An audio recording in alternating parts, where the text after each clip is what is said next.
En la montaña, por encima del ruido de Caracas y debajo de una niebla que parece guardar secretos por cuenta propia, hubo una casa donde la muerte no terminaba de imponerse.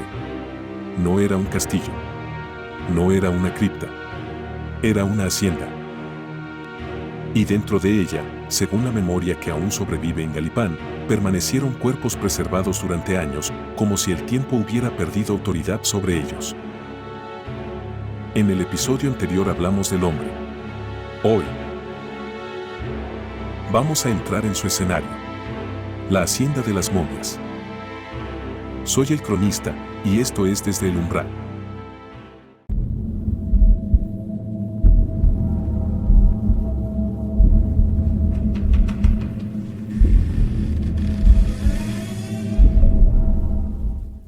En el archivo anterior seguimos la figura del Dr. Gottfried Nock, el médico alemán que dejó una huella inquietante en la historia venezolana del siglo XIX.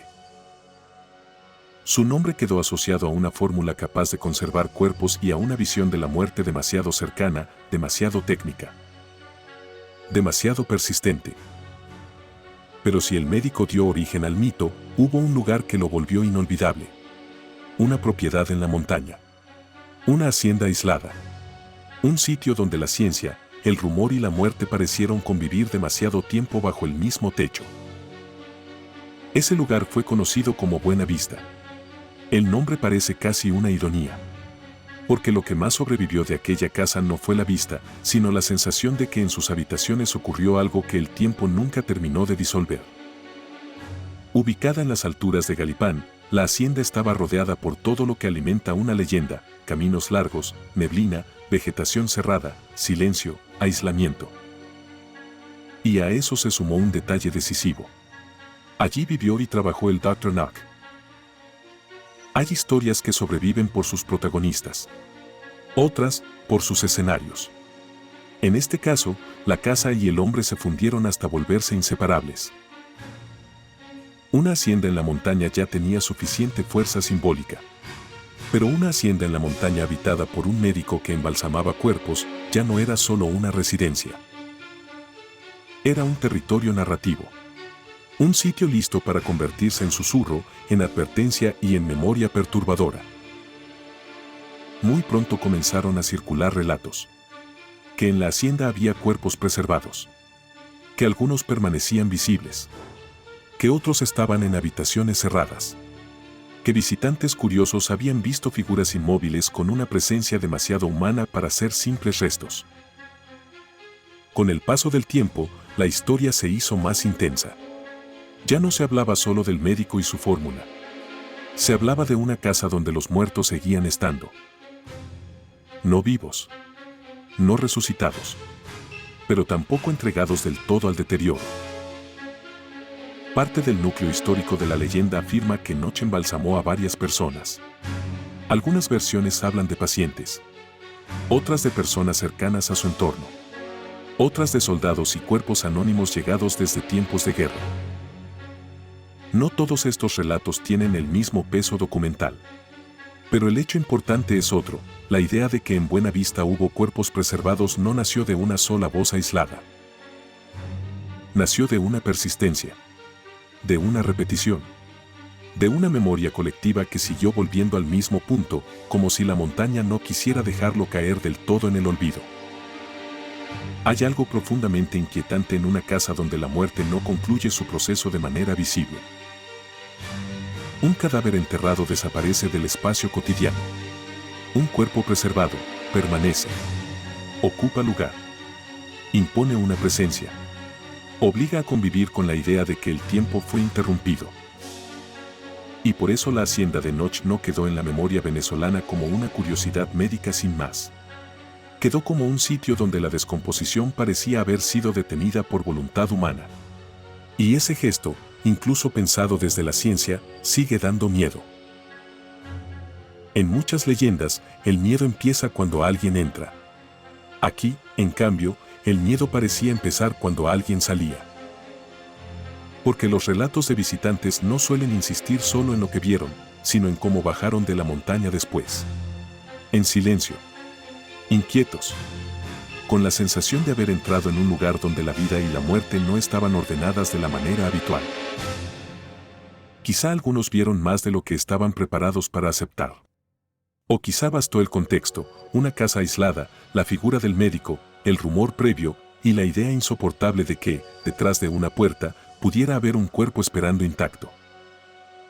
Buena Vista no fue solo una vivienda. Se volvió una especie de archivo físico de la leyenda. Mientras Noche existía como figura histórica, la casa funcionaba como prueba espacial. El lugar estaba ahí. Se podía señalar. Se podía subir hasta él. Y por eso la historia ganaba espesor. Porque el mito no flotaba en el aire.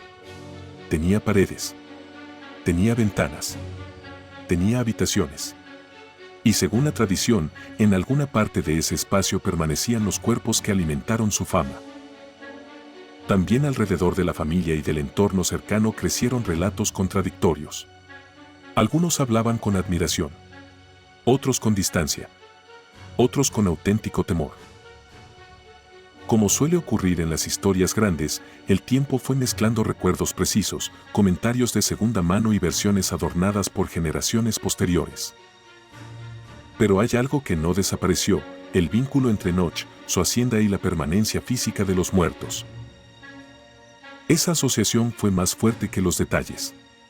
Más fuerte que las fechas exactas. Más fuerte, incluso, que la propia ruina del lugar. Con el paso de los años, la hacienda dejó de ser un espacio activo y se fue acercando al territorio de la ruina. Y cuando una casa cargada de leyendas se arruina, no pierde poder. Lo multiplica. Porque la ruina hace algo extraño con la memoria. La vuelve incompleta. La llena de huecos. Y donde hay huecos, el mito entra con facilidad. La pregunta dejó de ser solo qué ocurrió allí. La pregunta pasó a ser qué quedó. Qué desapareció. Qué fue retirado.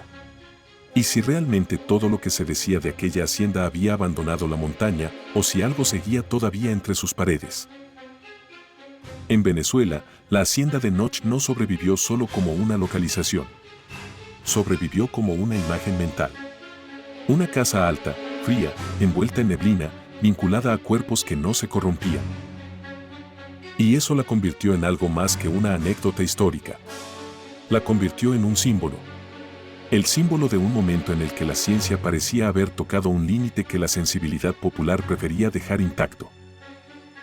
No por ignorancia, sino por instinto. Porque hay conocimientos que, incluso si funcionan, inquietan. Tal vez la hacienda de las momias nunca fue exactamente como la leyenda la cuenta. Tal vez algunas habitaciones fueron imaginadas. Tal vez algunos cuerpos nunca estuvieron donde se dijo. Tal vez los relatos fueron ampliando lo que la historia apenas sugería. Pero incluso así, la casa representa algo muy concreto. El lugar donde la muerte dejó de ser solo final para convertirse en procedimiento. Y esa transformación es suficiente para volver inolvidable a cualquier escenario. Pero si el médico creó la inquietud y la hacienda le dio forma visible, todavía queda la pregunta central. ¿Qué había realmente detrás del método? ¿Existió de verdad una fórmula excepcional? ¿Se perdió? ¿Fue exagerada? ¿O su leyenda creció precisamente porque nadie pudo volver a probarla? En el próximo archivo, vamos al núcleo del mito. La fórmula perdida de Noche. El secreto que convirtió un experimento médico en una historia que todavía hoy parece no querer morir. Yo soy el cronista, y esto fue Desde el Umbral. ¿Cuál es tu teoría? ¿Crees que la hacienda de Noche fue solo el escenario de una exageración histórica o un lugar donde la muerte permaneció demasiado tiempo a la vista? Si quieres que abramos el archivo Umbral 012, suscríbete y acompáñame al último umbral de esta saga.